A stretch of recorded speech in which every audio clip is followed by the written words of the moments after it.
நினைத்து பாருங்கள், இந்தியாவின் வறுமையாக இருந்த நாடு என்று சொன்னதிலே கிட்டத்தட்ட 72,000 கோடி பணங்கள் சுவிஸ் வங்கியிலே இருக்கிறது என்று செய்தியாக மெட்டீரியலாக கேள்விப்படுகிறோம். இந்த பூமி வறுமை என்று சொல்லிக்கொண்டு, இந்த பூமியில் இருப்பவனெல்லாம் வறுமை என்று சொல்லிக்கொண்டு இத்தனை கோடி பணத்தை கொண்டு சென்று அங்கே அவர்கள் பதுக்கி இருக்கிறார்களே, இது எப்படியெல்லாம் திட்டம் போட்டு பணம் பதுக்கி இருக்க வேண்டும் நினைத்து பாருங்கள். இதை ஏன் நாம் சொல்லுகிறோம்னா, பணவியாதி இருக்கிறது. அப்படியே சைமல்டேனியஸாக அவர்களுக்கெல்லாம் மனவியாதி மிக உயரத்துக்கு வந்து விட்டது.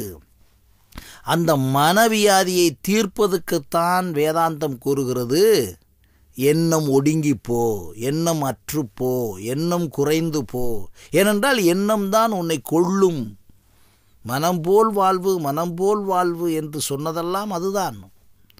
இவர்கள் மனம் போல் வாழ்வு என்று சொன்ன உடனே வீடு கட்டி, நான் நன்றாக வீடு கட்டி விட்டேன், அதனால் என் வாழ்க்கை சந்தோஷம் இல்லை. அந்த மனம் போல் வாழ்விற்கும் மனமற்ற வாழ்விற்கும், மனமற்று போன பிறகு, மனம் கடந்து போன பிறகு அதிலிருந்து ஹேப்பனிங்ஸாக நிகழ்வுறுதல் ஏற்படுவதிலிருந்து வாழ்வது என்பதை புரிந்து கொள்ளாமல் இருக்கிறார். அதற்காகத்தான் விஞ்ஞானம் சொல்லுகிறது spark and ஸ்பான்டானிட்டி.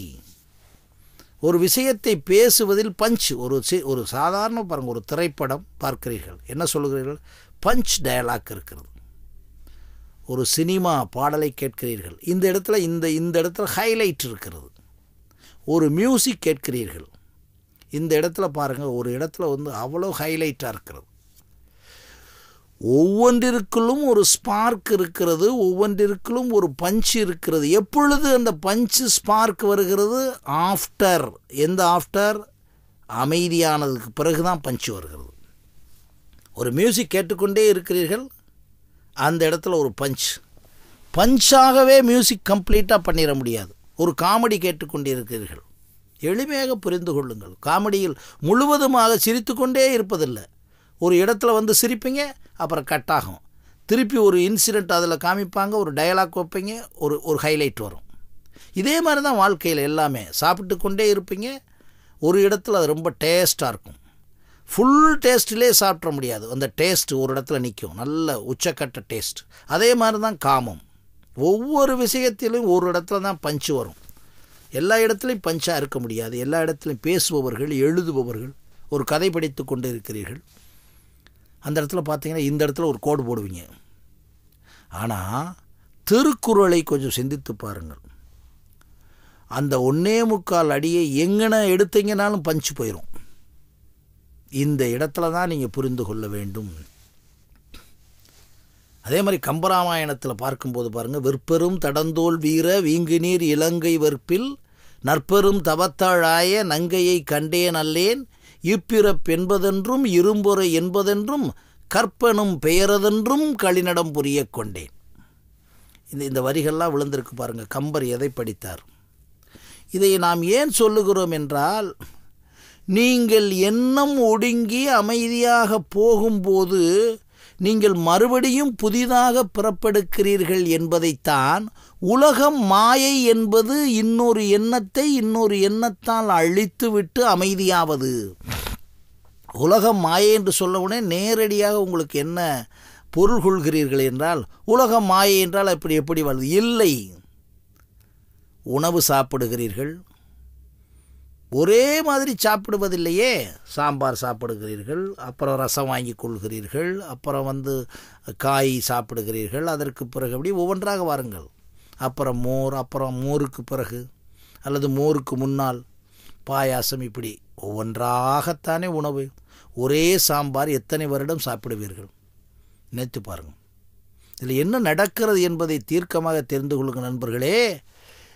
The whole life is totally based on the changes.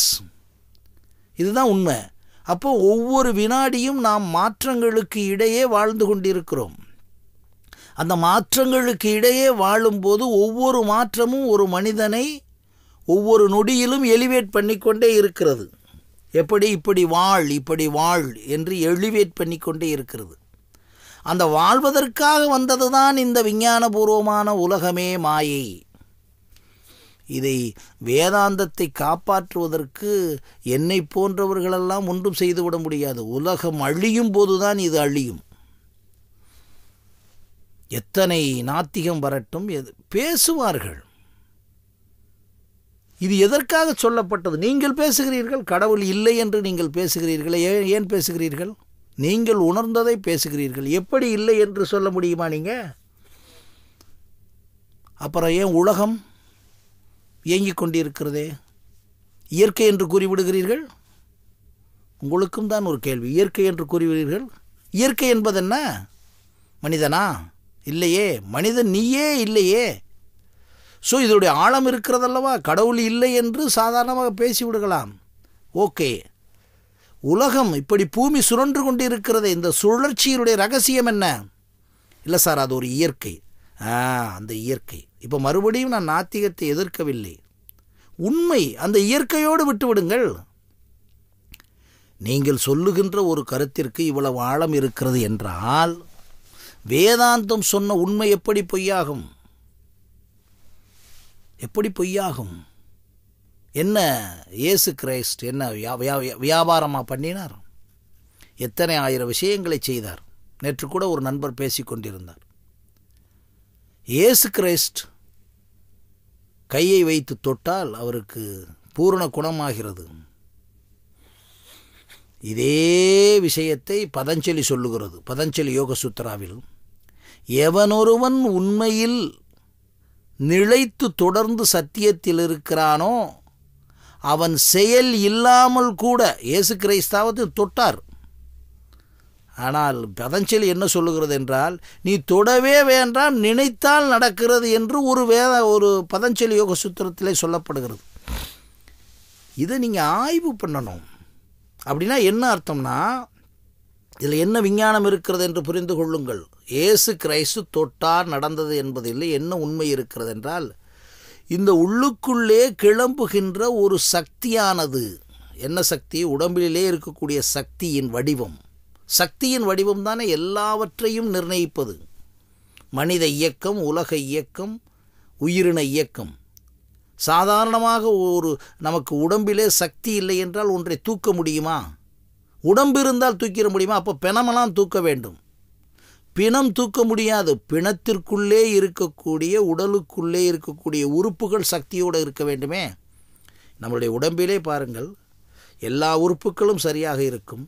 இதயம் சரியாக இயங்கவில்லை என்றால் அதற்கு இதயத்தை இயக்குவதற்குரிய மாடுலேஷன் கொடுத்து, ஆன்ஜியோதெரபி கொடுத்து, அல்லது பிளாக் இருந்தால் அதை எடுத்துட்டு இயக்குனா தான் ஒழுங்காக சக்தியோடு இயங்க முடியும். அப்போ என்ன சொல்கிறாங்க?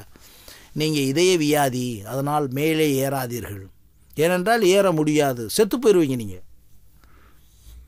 அப்போ சக்தியின் உருவகமாக இந்த உடம்பு இருக்கிறது. இதை என்ன புரிந்து கொள்ள வேண்டியது இருக்கிறது என்றால், அந்த மனிதருக்குள்ளே, இயேசு கிறிஸ்துக்குள்ளே எப்படி வந்தது என்று நீங்கள் நிறையா பேருக்கு தெரியாமல் இருக்கீங்க. வந்தது உண்மை. அவர் எப்படி இயக்கினார் என்பது அவருக்கு விஞ்ஞானம் தெரியாது. படித்து இருக்கக்கூடிய நமக்கு விஞ்ஞானம் தெரியாது. ஆனால் ஒன்று மட்டும் உண்மை, ஃப்ளோ ஆகும். உள்ளிருக்கக்கூடிய வேக்கண்ட் ஆக ஆக உலகத்தில் இருக்க அத்தனை சக்தியும் ஒரு மனிதனுக்குள்ளே வரும். இதை இன்றைக்கு ப்ரூவ் பண்ணிட்டாங்க ஃபிசிக்ஸில். எப்படின்னா, எப்போவெல்லாம் ஒரு எம்டினஸ் இருக்கோ, ஒரு வேக்கண்ட்டான ஒரு இடம் இருக்கோ, அங்கே எல்லா விதமான காற்றும் நுழையும், நீரும் நுழையும். அதுதான் ஓஷோ சொல்லுகிறார், காலி பத்திரத்தமாக இருங்கன்னு சொல்லி. இதில் என்ன புரிய வேண்டியது இருக்குன்னா, எல்லா உண்மைகளையும் ஆழமாக உள்ளே போனால் எப்படி அவர் மட்டும் அதை க்யூர் பண்ணார்?